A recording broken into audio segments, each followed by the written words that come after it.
Hey there, I'm Clara, and let me tell you, my in-laws thought they had the perfect prank up their sleeves. Little did they know that their mischievous plan was about to take an unexpected turn. My husband, Tyler, and I have been together for a while now. Tyler and I have an incredible bond that grew from our college days. We met and instantly clicked, becoming inseparable. His infectious laughter and caring nature drew me in, and I couldn't help but fall head over heels for him. Our relationship blossomed, filled with shared dreams and countless memories. However, his family, well, let's just say they have some interesting traditions. When Tyler first told me about their quirky habit of playing practical jokes, I found it amusing. Coming from a more reserved family, I was curious to experience the wild side of his relatives. But I soon realized that their pranks were not just harmless fun. They were quite hurtful. Instead of simple jokes between family members, their pranks were elaborate and often made people feel embarrassed or humiliated. Seeing how they hurt each other made me uneasy, and I didn't want to become the target of their unkind humor. The first time I met them, they played a humiliating prank on me. Tyler's family planned a family picnic every couple of months, where his parents and siblings, along with their families, would meet up and enjoy each other's company. Tyler decided that it was a wonderful time to introduce me to his family. I was both excited and nervous because I desperately wanted them to like and accept me into their family. Initially, it seemed like a fun and innocent gathering, but I had no idea about the cruel prank they had prepared for me. Kenneth, Tyler's dad, pretended to spill his drink on me, making it look like an accident. The drink was sticky, so I needed to change my clothes to clean up the mess. Sharon, Tyler's mom, offered me spare clothes from their car, which she got from the trunk. She handed me a bag and I headed to the public restroom in the park to change. But when I opened the bag with anticipation, my heart sank. Instead of regular clothes, there was a huge clown costume inside. It hit me like a wave of disbelief. They had planned to embarrass and humiliate me all along. I felt a mix of shock, hurt, and shame wash over me.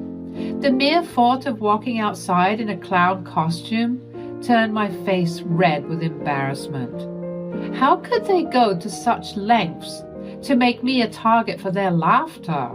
Reluctantly, I put on the oversized clown costume, feeling exposed and vulnerable. As I walked back to the picnic area, Tyler's family burst into loud laughter. Their mocking laughter filled the air, intensifying my embarrassment. All I wanted was to disappear at that moment. The stares and whispers from other people in the park only made me feel worse, adding to the weight of their cruel prank. It was really hard to bear their laughter and teasing, especially because I had wanted them to accept and welcome me.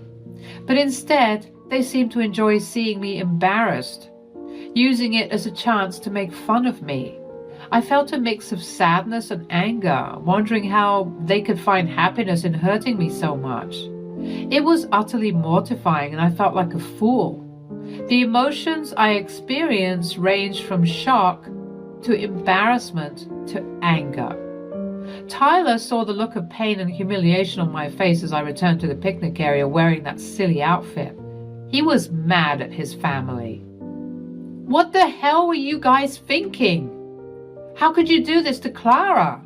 I told you that there would be no playing pranks on her. At least not until she's comfortable with it. Oh, come on, Tyler. It was all good fun. We didn't mean any harm. This is who we are. Harm? Harm? Look at her. She's humiliated. I know the rest of us are okay with these pranks, but she isn't.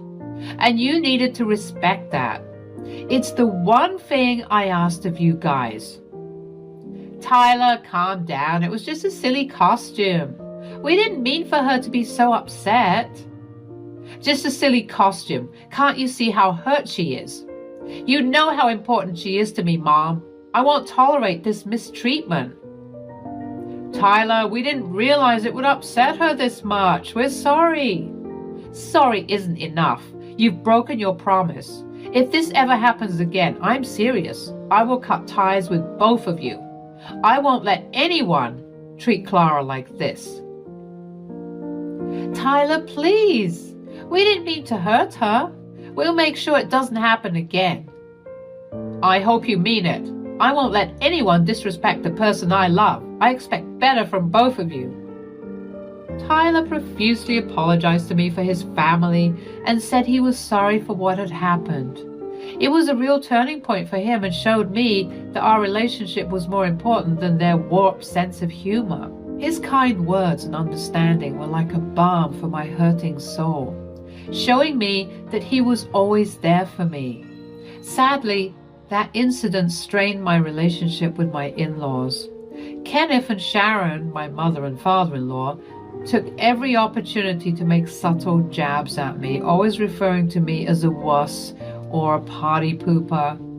Initially, their words hurt me, but I learned to ignore them and focus on building a strong bond with Tyler. A few months after Tyler's bold promise, he proposed to me and we decided to tie the knot. The wedding was a dream come true, and the love between us was palpable. We were ecstatic to start this new chapter together. Tyler's parents, Kenneth and Sharon, surprised us with an invitation to a dinner at one of my favorite high-end restaurants. They claimed it was to welcome me into their lives and family. Initially, I was very skeptical about accepting their invitation.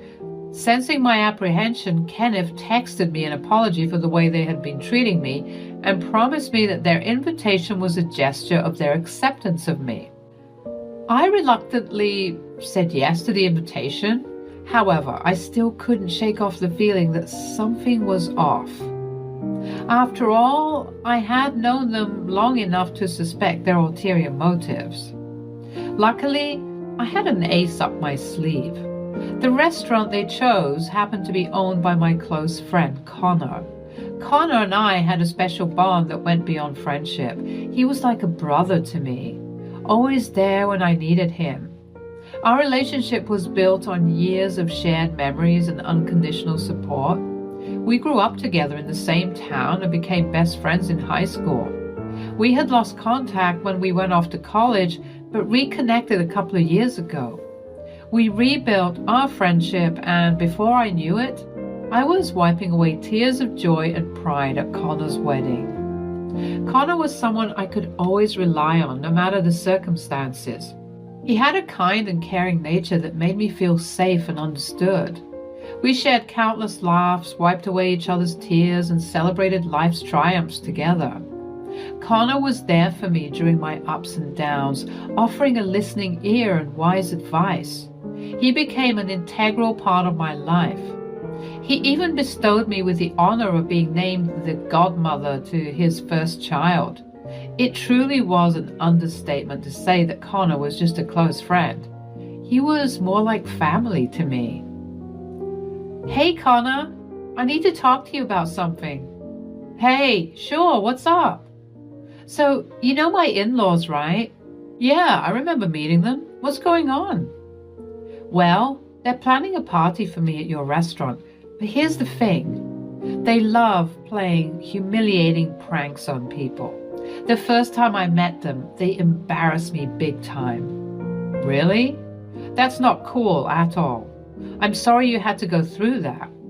Thanks. It was awful. But since then, Tyler threatened them and they haven't tried anything on me again, but I'm worried they might pull something at this party. Don't worry, I've got your back. If they try anything funny, I'll be ready with a backup plan to save you from any embarrassment. Oh, thank you so much. I knew I could count on you. It means a lot to have someone on my side. Of course, you're part of our extended family here. We won't let anyone humiliate you. Just trust me and we'll make sure you have a great time at the party. I appreciate that. You're amazing.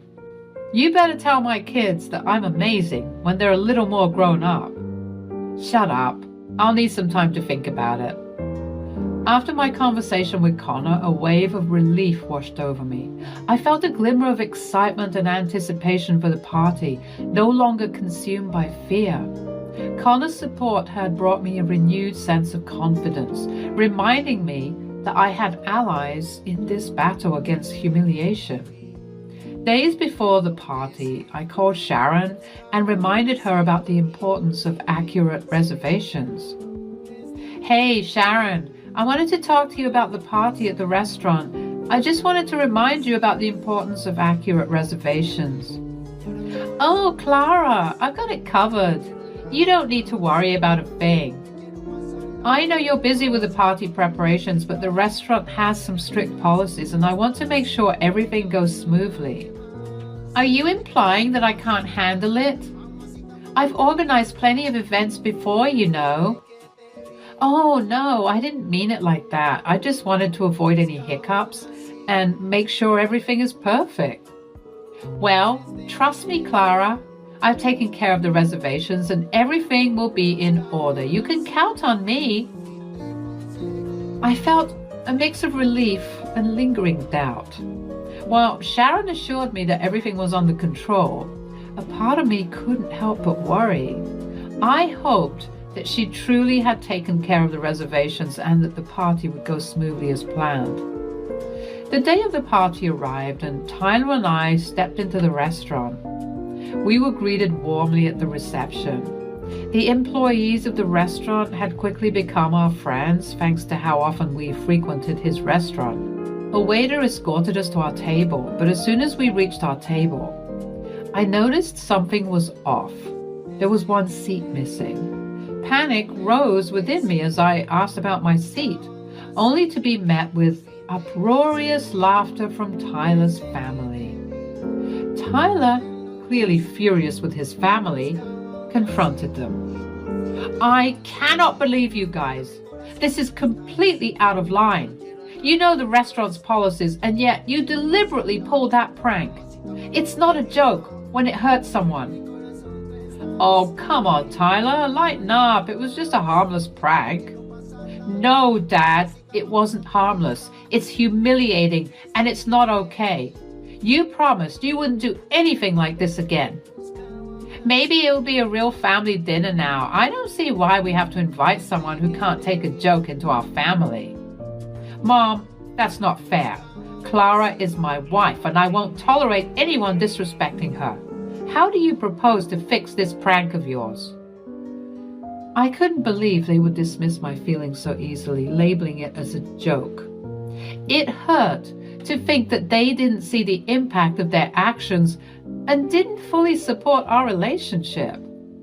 I longed for their understanding and acceptance, but their comments only deepened my sense of hurt and disappointment. Just when tension was about to boil over, Connor walked in. Oh, look who's here. Hey, Clara, it's great to see you. How are you doing? Oh my God. Hi, Connor. It's been a while since we saw each other. I'm doing well, thank you. Tyler's family decided to throw me a party to welcome me into their family. Excellent. By the way, everyone, I'm Connor, the owner of this restaurant. Now, let's get this celebration started. Oh, wait a minute. There seems to be a missing seat at this table. What happened? Oh, that's their prank on me. They love playing tricks. I know you're very strict about seating, but do you think there's any way you can make an exception for me? I'm afraid not.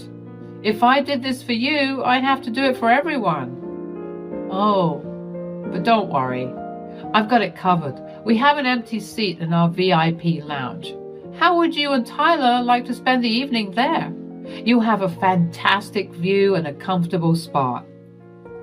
Why does she get special treatment? This is supposed to be a joke. There's no need for all this fuss. Well, it's important to make sure our guests feel comfortable and valued. And I think it's essential to respect everyone's feelings. Anyway, Clara, your meal, along with all the drinks for you and Tyler tonight, are on the house. Enjoy the evening. Thank you so much, Connor. At that moment, my gratitude towards Connor knew no bounds. Having Connor there with us brought a sense of calm and made me feel safe. He took us to the VIP area, protecting us from the chaos caused by Tyler's family. They loudly protested Connor giving us special treatment. Connor simply motioned to one of the waitstaff to take care of their table, and they immediately quieted down. I thank Connor a lot for standing up for me and keeping me from feeling even more embarrassed. At that moment, Tyler's support meant everything to me. Tyler's actions showed his true character and how much he wanted to keep me safe. He didn't let his family's teasing get in the way. Instead, he chose to protect me and put our well-being first. It showed how deep his love was and how strong our bond had become. Sitting in the VIP area, surrounded by safety and support, I felt incredibly grateful for both Connor and Tyler. Their unwavering presence reminded me that I wasn't alone in this journey. As Tyler and I ordered our meal and drinks, we finally began to settle down to enjoy the night. However, the night was not yet ready to be calm for us. Hey guys, what do you want? Please, let us sit with you. We're all here for Clara's party after all. No, I don't think that's a good idea. We're fine on our own. Well then, what if we apologize? We're family, and family doesn't treat each other this way. Yeah, we want to make things right. Can't we all just move past this? Are you kidding? You didn't want her in the family before, and now you suddenly do? Or because you want to sit in a fancier place and get a free meal? You guys are a joke. Leave us alone. Tyler, we're sorry. We didn't mean it like that. We were just joking. Joking? It didn't feel like a joke when you humiliated me. Your actions spoke louder than words. Enough. We don't want to hear it. Just go. Tyler, please. No, Mom. It's time you both understand the consequences of your actions. Leave now. Connor, sensing the commotion, intervened and kindly requested Kenneth and Sharon to leave our booth. When they refused, he threatened to call the police. Finally, they slinked away and headed towards their table. However, Connor followed them and asked them to leave his restaurant, citing complaints from other customers about their unruly behavior. Having no choice, they quietly left the restaurant with their heads down in shame, as the entire restaurant witnessed their embarrassing exit. That night, Tyler and I had a blast. We laughed, we ate, and we shared a couple of drinks with Connor, relishing in the victory over Tyler's family's prank gone wrong. Tyler and I were bombarded with texts from his family after that night. They were filled with anger and blame, accusing us of overreacting and causing a scene. Their words stung, adding fuel to the fire and deepening the rift between us. It felt like the aftermath of a storm with no calm in sight. Instead of engaging in their negativity, we decided to take a stand. We realized that we didn't need that toxicity in our lives, so we made a firm decision and blocked them, putting an end to their hurtful words and actions. Cutting ties with Tyler's family was a necessary boundary to protect our emotional well-being. We refused to subject ourselves to their constant ridicule and cruelty. It was a liberating decision that allowed us to focus on the love and support we shared and the positive relationships that uplifted us. It was a fitting conclusion to this tumultuous saga, allowing us to move forward with positivity and surround ourselves with love and support. Life moved on, and Tyler and I thrived in our love and unity. Our relationship grew stronger, and we built our own loving family, free from the toxicity of his parents' cruel pranks. Thanks for sticking with me through this roller coaster tale. Remember, sometimes the sweetest victories come from the unexpected allies we find along the way. Don't let anyone's cruel pranks dampen your spirit or break your resolve. Stay strong and true to yourself, and you'll always have the last laugh.